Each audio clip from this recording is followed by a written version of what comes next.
Good morning and good afternoon, everyone, and welcome to Authority Partners' presentation on empowering digital workspaces with generative AI.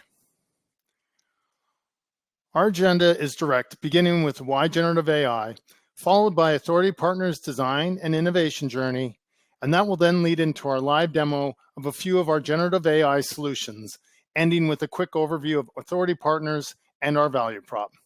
We will then conclude with Q&A from the audience. So please have your questions ready for at the end of the presentation. Why generative AI, and what was Authority Partners' motivation to get into generative AI? Over a year ago, Errol Karabeg, founder and president of Authority Partners, embarked on an intriguing journey into the world of generative artificial intelligence. With a belief in the potential for more seamless human-computer interaction, he delved deep into understanding generative AI technologies, spurred by a vision to create transformative solutions for businesses everywhere. Recognizing the immense possibilities, Errol established a generative AI Authority Partners SWAT team dedicated to developing cutting-edge solutions.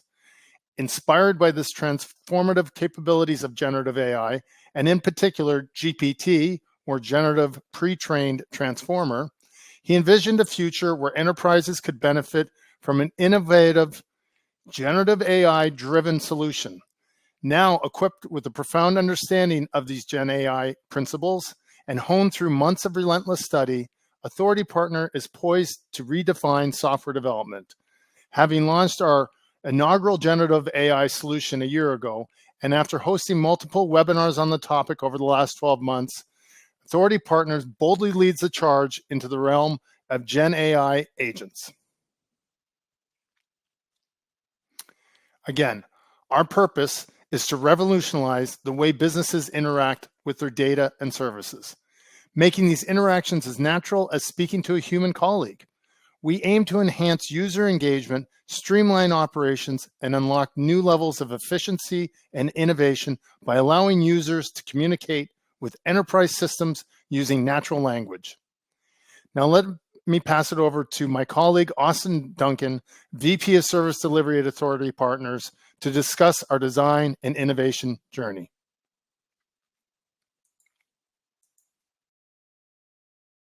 Thank you, Michael.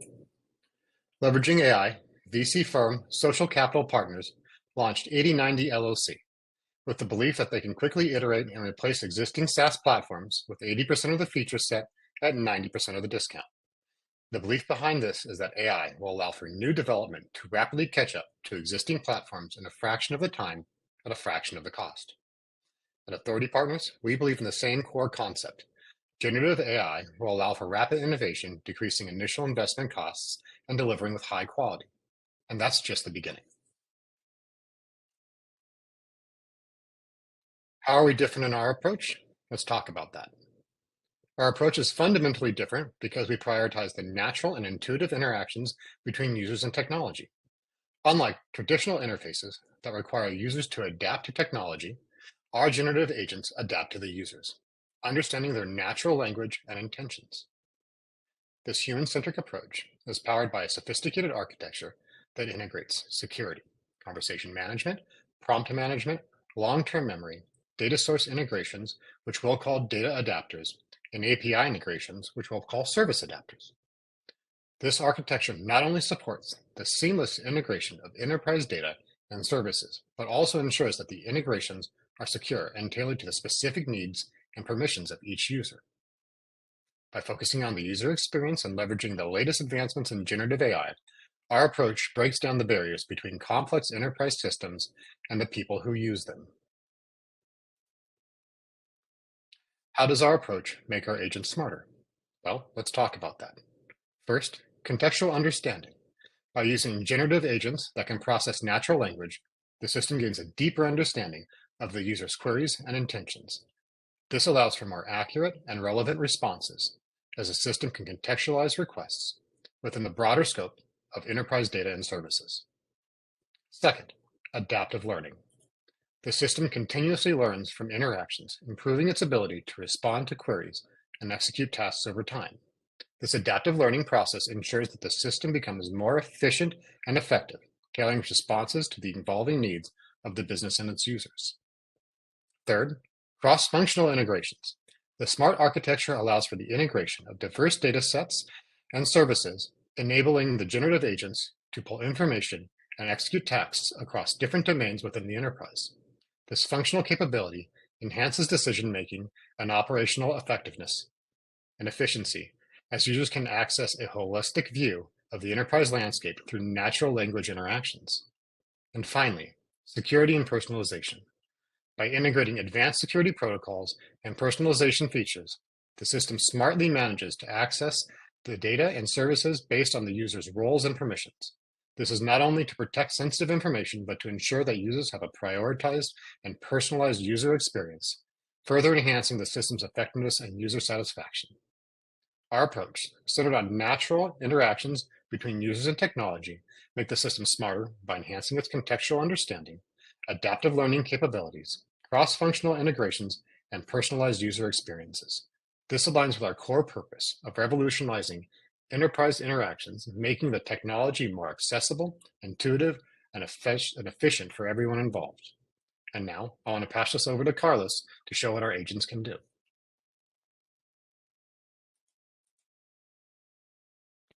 Okay, so thank you, Austin, for that introduction.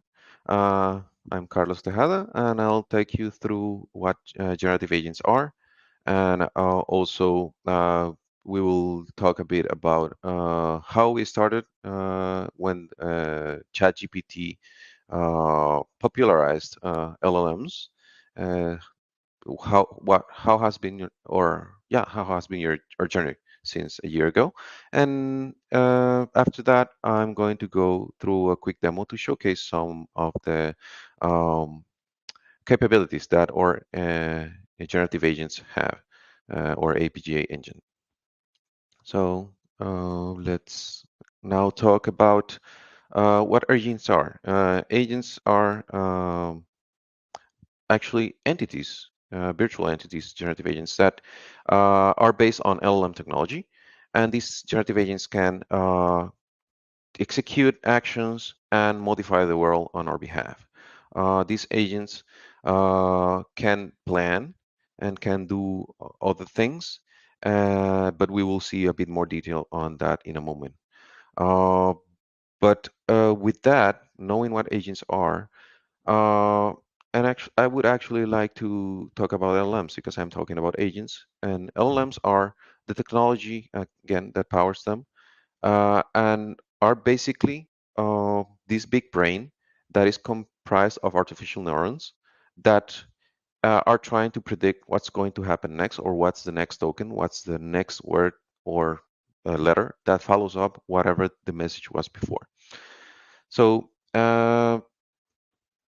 this raw functionality from LLMs is what we used a bit more than a year ago for crafting our AP assistant, which was the first try on using or trying to leverage the power of LLMs internally here in Authority Partners. We created a chatbot integrating in Microsoft Teams that what it did basically was fetch information relevant to the intention of the user, that is asking a question or writing a sentence, maybe asking for a bullet list of items or something like that. It fetched semantically the information that was relevant for that and brought the answer back to the user. So it transformed it into something that is digestible and short. This was applied to our internal policies repository, which is a SharePoint site.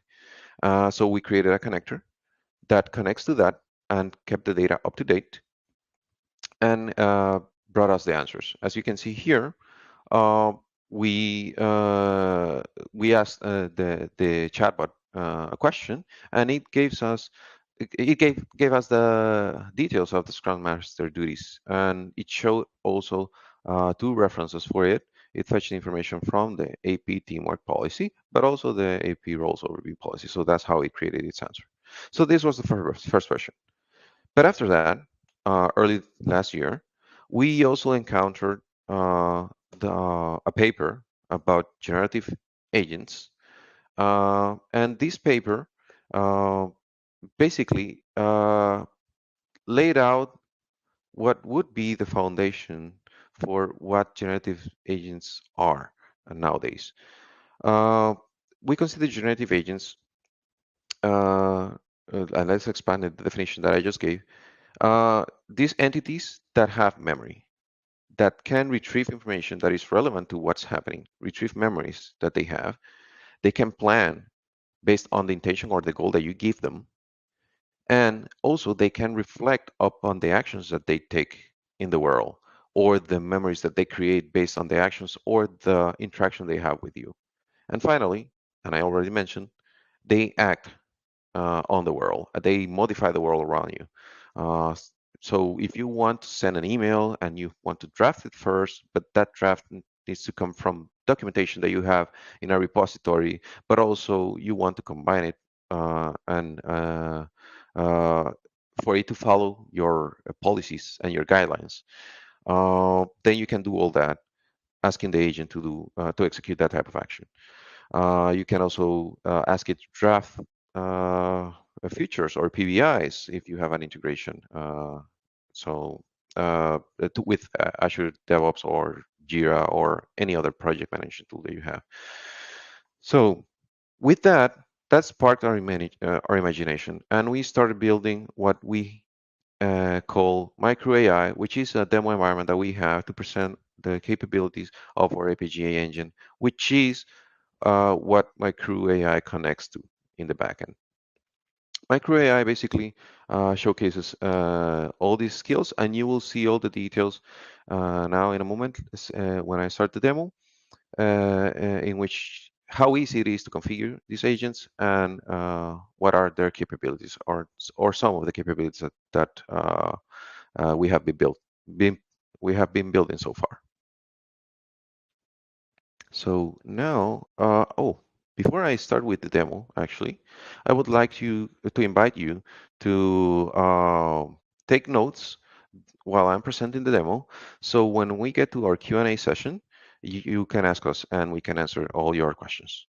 So I'm going to now, so you don't get distracted, going to turn on off my camera and start the demo. Okay, let me see if I can fetch my window real quick here. Okay, here it is. Let's increase the font size a bit.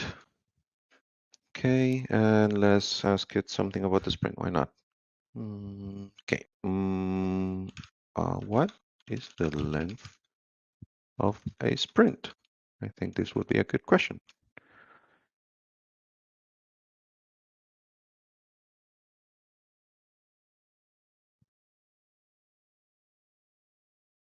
Okay, so it just fetched the answer. It could be as short as 1 week. It can be as long as 4 weeks, and the standard is 2 weeks. And we got here the reference. It has the link, and I can click this document if I wanted to. But let's now ask it something else. So let's go with the architects. What are the responsibilities of a program architect? Let's see what it has to say about it. Again, it's grabbing the information, and now it's writing it. So as you can see, it's writing about defining the program architecture, quality assurance, strategic goal monitoring, education and training, people management. The education and training people management is because the PA collaborates with the EM to create the curriculum so they can grow, consultant engagement, and promotion training. Here, we can also see the reference for this one. And as you can see here, it's citing the AP roles overview policy. And up here, it's citing the teamwork policy. So now let's jump to a different demo. Also, I wanted to show you how it looks like on our admin panel, how this agent looks like. Okay, so let's now click here on our edit button so we can see the details of our agent. So this is the AP assistant, the agent that we were chatting with, and it has a name and it has a DNA. The DNA is actually the system prompt, and this system prompt specifies the personality of the agent, has some example output, has a goal. It can have multiple goals, has rules, constraints, and a sample output of how we want it to yield the answer. We can also see that it has a SharePoint site connected, which is the one that contains our policies. And now I would like to show you how we can connect a different interface to this backend. Because we just saw Teams, now let's just see another interface. So I'll just cancel. I'm not going to make any changes. So let's hop on to the other interface. So let's now click here on our MyCrew AI demo interface. As you can see, we have two agents here, and here is where we showcase them. We are now going to go with API Assistant, which was the one that we were talking about, talking with before. All right. So let's click Launch. So let's see about the sprint length again. What is the length of a sprint? Let me increase the font size a bit. Okay, let's hit enter. So here you can see it's talking about that it can be as short as 1 week again, that it can be as long as 4 weeks, and the optimal is 2 weeks. Here we see the reference again. We can see the link down below. So that looks good. Now I would like to go to the admin so we can actually see about the research agent. Okay, so let's click here on the Did button. We have the research agent, which has a bio, DNA, system prompt. It's shorter. It's a bit more concise, this one. And we have here selected these two skills that we are going to use, which is the Google search and the browser. So let's just get out of this screen. And now I'm going to ask it maybe something about NVIDIA, AMD. Let's go about that. Okay, so let me click on my crew now. So, okay, let's click on the research engine now.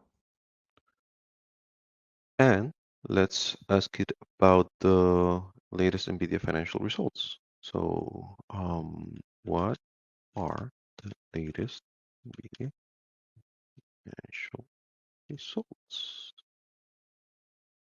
Let's wait for it to fetch the information on the web. As you can see, it's typing it out. I did a Google search. It's also providing the reference. So let's corroborate these numbers. It says it had a 22% increase from the third quarter. Okay, with a 265 increase from the previous year. Yeah, with a revenue of 22.1 billion. Let's check that out. So here we can see that it does show the 22.1 billion with the 22% from Q3 and with the 265 from the previous year. So now let's go really quick and ask about the AMD ones. What about the AMD ones? So it should grab it from the context and understand that I'm talking about that. It's already yielding the information, 6.2 billion with a gross margin of 47%. Here's the link. Let's check it out. So we have here 47%, 6.2 billion. So that's great. So now with this, what else can I do? Well, let's try creating a executive summary about the comparison of these two. So let's do that. Can you compare these two results and create an executive report for it? Let's see what it does. So immediately you see it starts creating NVIDIA versus AMD financial performance comparison. We see it starts with NVIDIA highlights. It cites the source again. it goes about AMD financial highlights. So it's also citing the source. And then a comparison analysis. So that's nice. Okay, good. Let's wait for it to finish. And here's a conclusion. Okay.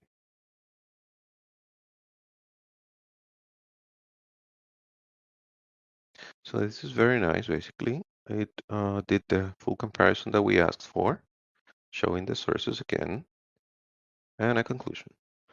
So with this, I think we can move on to the next thing.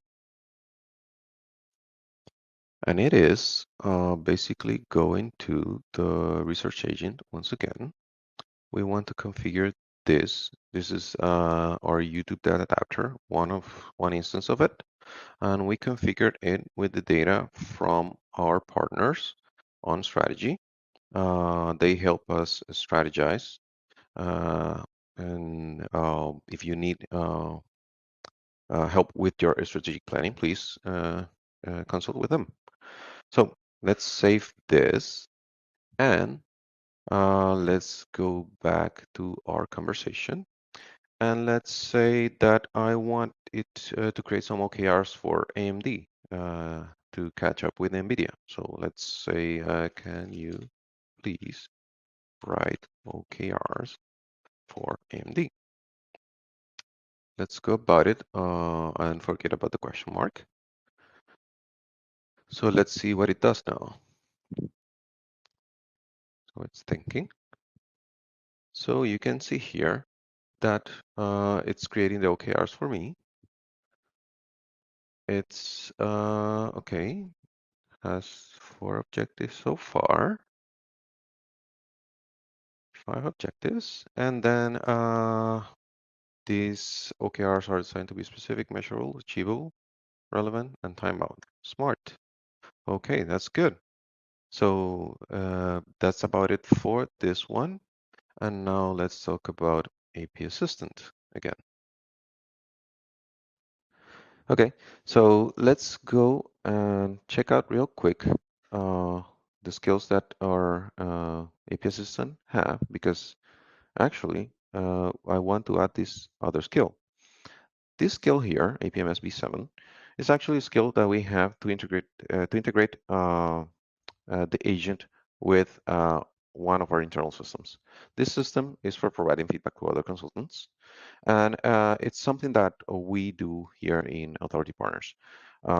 This feedback serves for the purposes of growth, basically.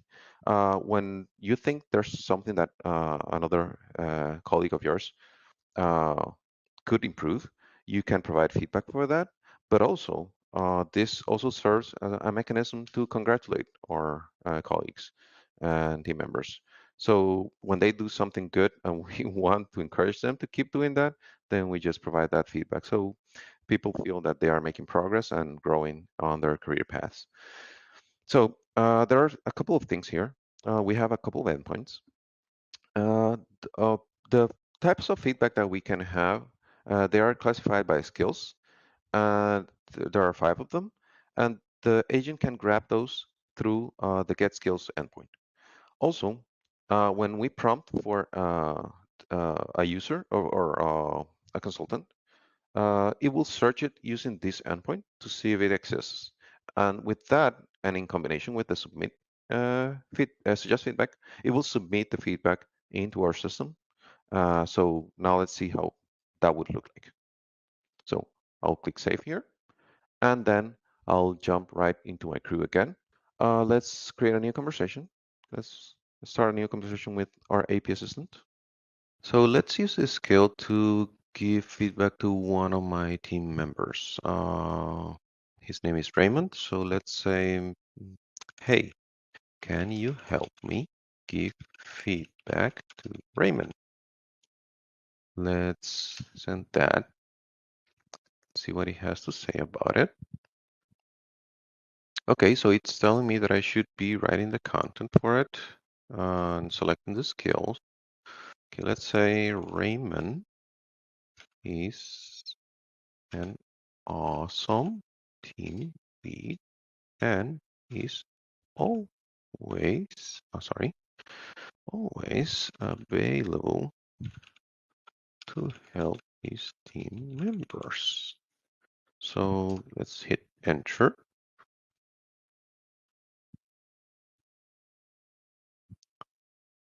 Let's see. Okay, so it's telling me that it found a consultant named Raymond. So it's yielding the full name. Yes, that's the one. Yes, that is the Raymond I want to give feedback to.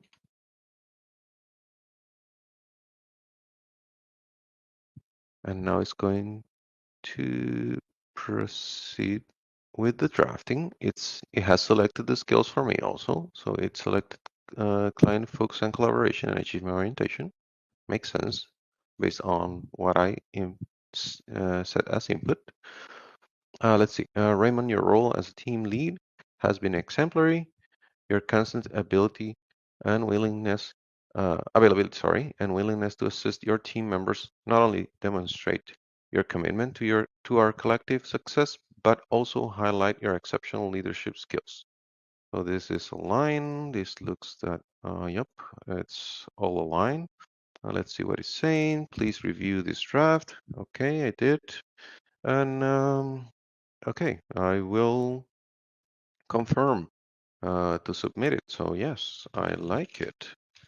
Please submit it. Okay, so let's wait now. It should submit our feedback. And while it's doing that, let me quickly grab my other system, APMS here. So I will refresh the page. It was 27. Should say 28 now. Okay, yes, we got it here.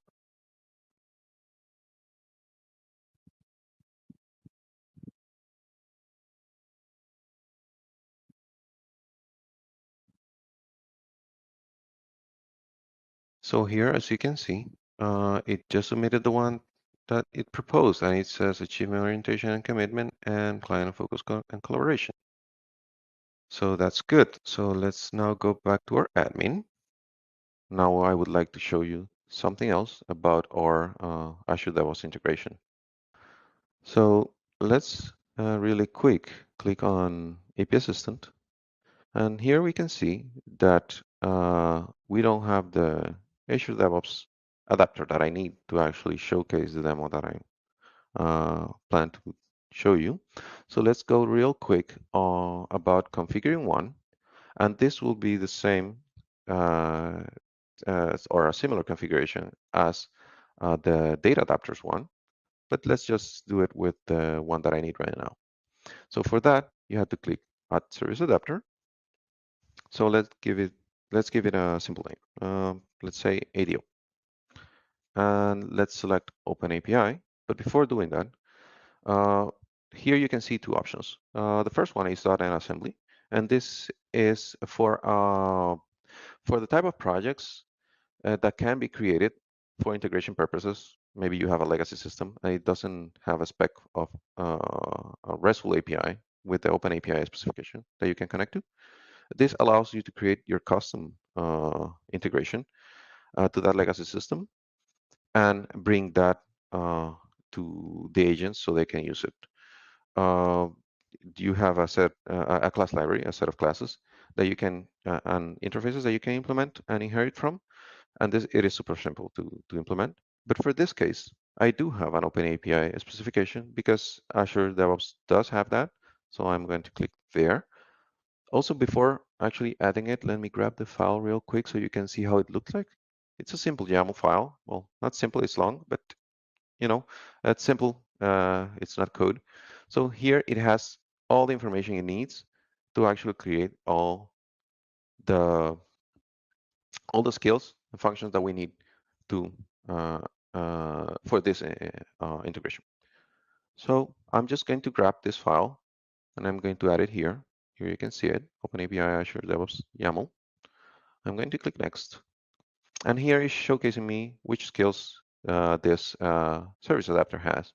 So we have the get work items by ID, which gets the items by ID, as I just mentioned. Create work item. It creates a new work item.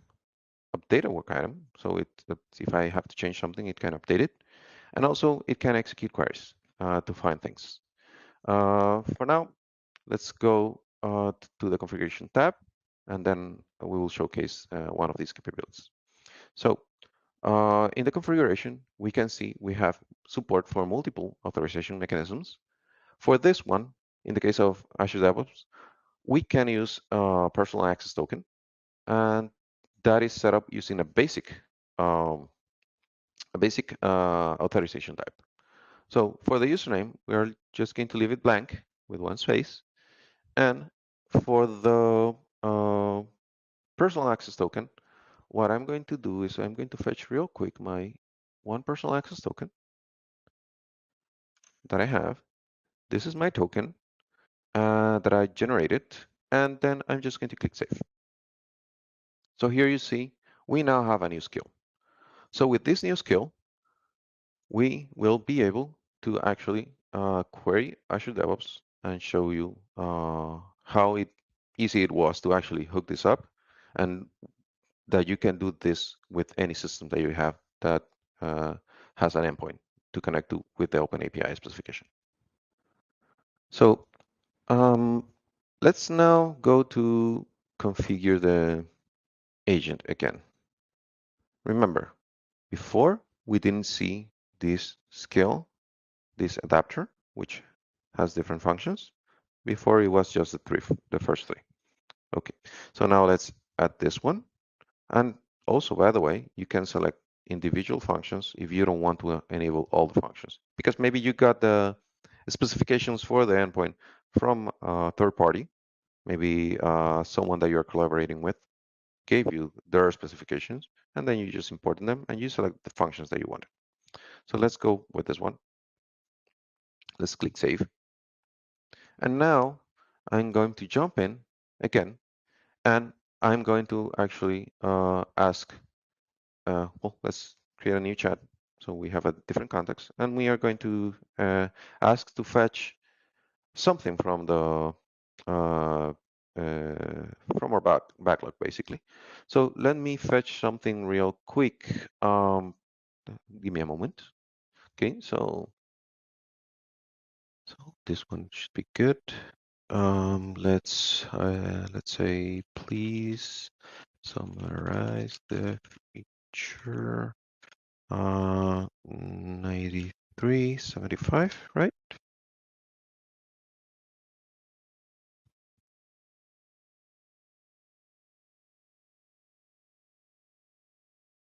Okay, so it fetched it from Azure DevOps. This is actually the item that I was looking for. Yep, it's about file upload support in the chat, contextual responses, performance optimization, user interface integration, and is tagged with that on I tag. So let's, I think, well, based on this, let's ask it to draft us the first PBI for this. Okay, please draft the first PBI. The team should implement to complete this feature. Yeah, that sounds about right. So let's wait to see. Oh, so it immediately starts drafting it. Okay, good. Implement secure file upload mechanism in chat interface. Okay, good. It has some acceptance criteria. File type support, data privacy. It's even yielding some tasks there. And it also has some tags. Okay, yeah, this looks good. Let's see what it says. As the initial step towards enabling a file upload to the chat for potential queries, this PBI aims to develop and integrate a secure file upload mechanism within the chat interface. Okay, add some documents it should support. Looks good. Okay, I really like it. So what I'm going to now is ask it to submit it. But remember, I do not have the create work item enabled. So let's go about asking it and let's see what it says. So I'll say it looks good. Please add this to the backlog. So let's see what it does. Okay, so it's telling us that it can't. It can directly access it to add the items. Let's wait for it to finish. Okay, so it's only saying that it can only assist me to draft it and plan it. But I know that's not true. I know that we can enable the other function and it will allow it to complete tasks. So let's go about doing that. So let's go here. Let's expand here. So here we have the create work item. Let's do that. Let's save it. Okay, so let's tell it to please try again. And let's see what it does.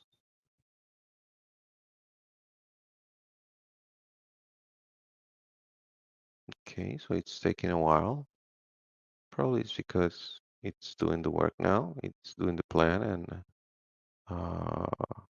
yielding the tokens connect and submit it. Okay, perfect.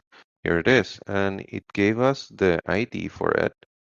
But not only that, it also gave us a link. Let's click it right away and let's confirm. So it's opening Azure DevOps for me. So here you can see the ID, the title it suggested, the description is suggested, and the acceptance criteria. Maybe we should work on the formatting, but all the information is here. I can iterate over this, and that would be great. So I will thank our AI friend here for being so helpful. And now I actually would like to end with note about excellence. So I'm going to go about enabling speech here. In this demo interface, we can clone voices, and I already cloned mine before. I gave it a short clip, so it's not perfect, but it kind of sounds like me. And yeah, let's enable the voice for the agent, and let's create a new conversation. And what I would like to do for this one is that I would like to say, what is excellence in Authority Partners?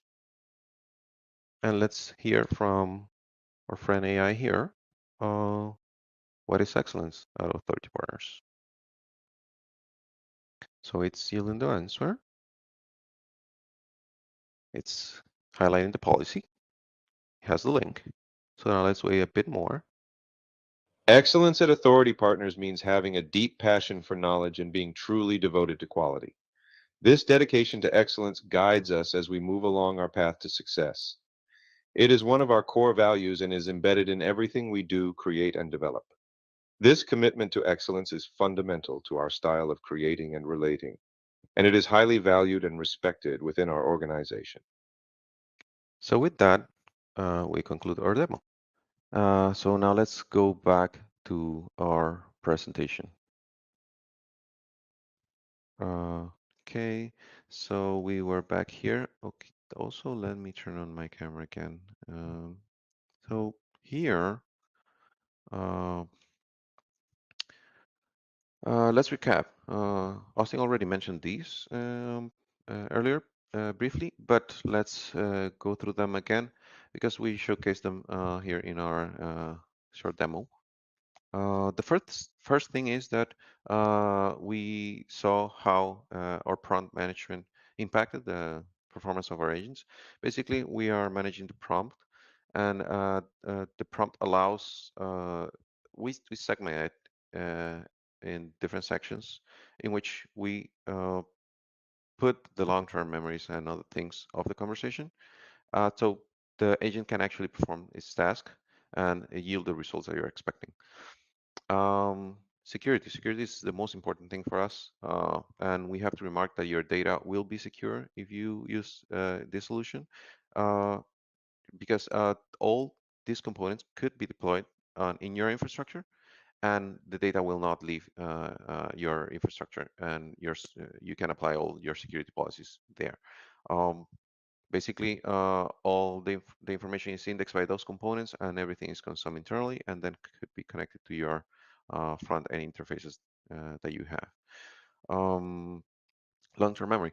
Our agents actually have long-term memory, which means that everything that we interacted with them, if I come back in a month in the future and I prompt it about something that was that I was chatting with them about, that was unique to that specific moment, it will, even though I have a lot of information that I have shared with the agent, or that I have uh, the tasks that I have executed, there are many, it will retrieve it based on the intention of the user. When the user gives an input, it will retrieve those memories and then bring them back into context, pass it to the prompt management section of the system, and then what it will do is put it all together, and then it will yield the answer that you're expecting. Conversation management, basically we keep track of the conversation, and we keep a certain number of messages in there. So the criteria is a bit complex, but it allows for the agent to know what you're speaking about at the end of the conversation, the most recent messages, so it can actually, with that context, perform the actions that you need to perform. We also have the data adapters and the service adapters, and these are the connectors that we spoke about before, and the integrations. Data adapters are the connectors that hook the data or the agents to or data lakes or repositories, SharePoint, be it SharePoint, be it OneDrive, be it Google Drive, anything. You saw that you can actually create your custom ones and upload them as binaries. And then also you can create service adapters to integrate with different systems and endpoints for legacy systems. Again, you can use OpenAPI specification for service adapters, but also you can with data adapters use the .NET assembly approach if the system is too old. So let's now go to our conclusion about this. Basically, with this type of technology, with agents, with generative agents, you can actually maximize efficiency and the quality of your outputs. As you saw, we drafted some things, and the agent helped us craft those messages, and then we can then submit it or pass it along the pipeline or workflows for other team members or the clients to approve, review, or collaborate upon those deliverables. Um, it This is the way to innovate right now. This definitely improves efficiency. So if you don't use AI, you'll be bitten by your competition, because everyone will start using it. It just makes sense. Our journey is your opportunity. We want to help you achieve the implementation of your agents, so you can start leveraging the benefits of generative AI and generative agents. So now I'm going to actually pass the word to Michael, my colleague Michael here. And thank you for everything. So.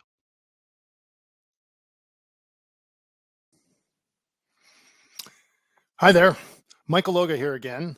And this is the portion of the webinar where we're shamelessly self-promotion of Authority Partners, who we are, what we do, and how we do it. Founded over 25 years ago, Authority Partners has been built on two principles. One, that we want to be an authority in IT, and two, we want to be a trusted partner to all our clients.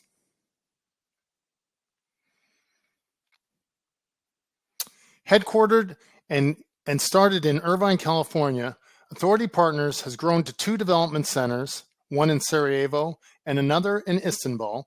We also have built out a development hub in Santo Domingo. Currently, we have consultants in 30 countries worldwide, covering 13 time zones, which allows our consultants to have more crossover time with our clients.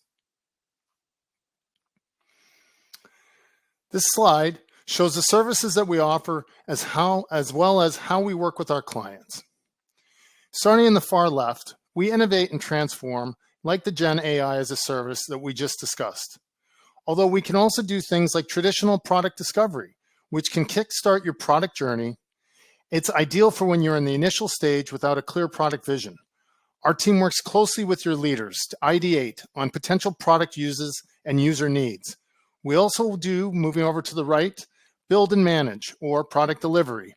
That can be looked upon as more of your traditional software development, where we build products and applications typically on many of our clients' mission-critical apps. For instance, if you were to do a product planning workshop, that is something that bridges a gap between vision and delivery. It's the essential next step after product discovery, as it meticulously prepares you for Sprint Zero and lays a robust foundation with epic backlog creation, prioritization, and high-level architecture design. Continuing clockwise, Authority Partners can assist in your modernization.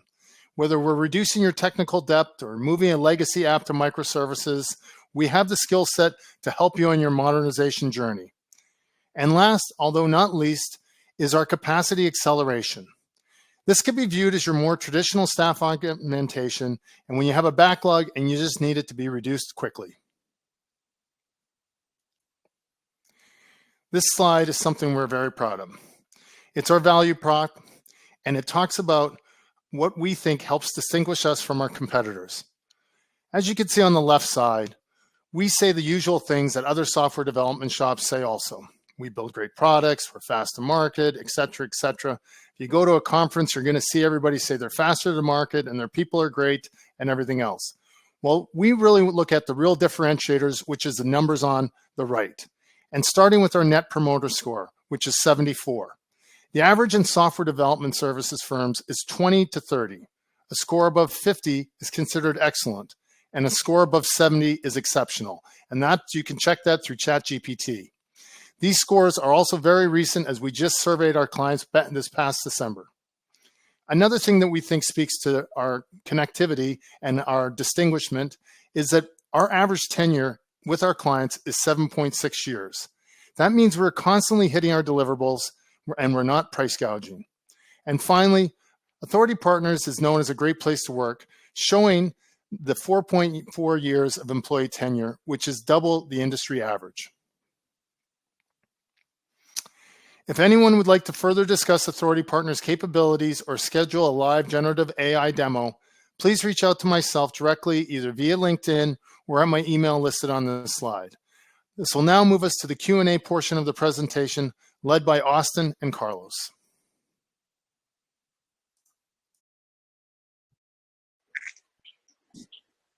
Thank you, Michael. All right, so we have a couple of questions. Carlos, are you currently using GPT-4 for this solution? Also, can the solution use any other LLM, or does it require OpenAI model? Well, thank you, Austin, for that question. And thank you for whoever asked it. We currently do use GPT-4, and we can change the model that this solution uses on the backend. Depending on the model that you want to use, definitely we need to do some testing and maybe some adjustments to the prompts, because each LLM has a different pattern. But yes, in summary, yes, we can change it and use a different model. Fantastic. Thank you, Carlos. We have another one here. I was wondering how long it would take to deploy this solution if we decided to work with you. Well, for deploying the components as is, and after we get all the agreements and everything, one sprint should suffice. But for customization and testing, on top of that, then we can, depending on your needs, we can actually estimate it, the effort that it requires. If it's just a simple agent, Q&A, maybe it can be done quicker, but we need to see and talk about this to see what's the scope of your requirement. Thank you, Carlos. And we have one more. Which interfaces do you currently support to connect to your engine? Right now, we support the My Crew AI interface that you saw and MS Teams. We already have a pre-built component that is super easy to set up. This component, you just have to configure the APJ engine and publish this in your organization and set it up to connect to that. If you want to support other interfaces, that's also possible. We would need to work on the requirements and to see which interface you want to integrate with. And also we can collaborate to show you how to connect other interfaces to the engine if you wish to. All right, thank you. We don't have any more questions today, but if anybody wants to go ahead and reach out, please reach us at hello@authoritypartners.com. And thank you all for your time. This concludes the webinar. Have a great afternoon and evening, everybody.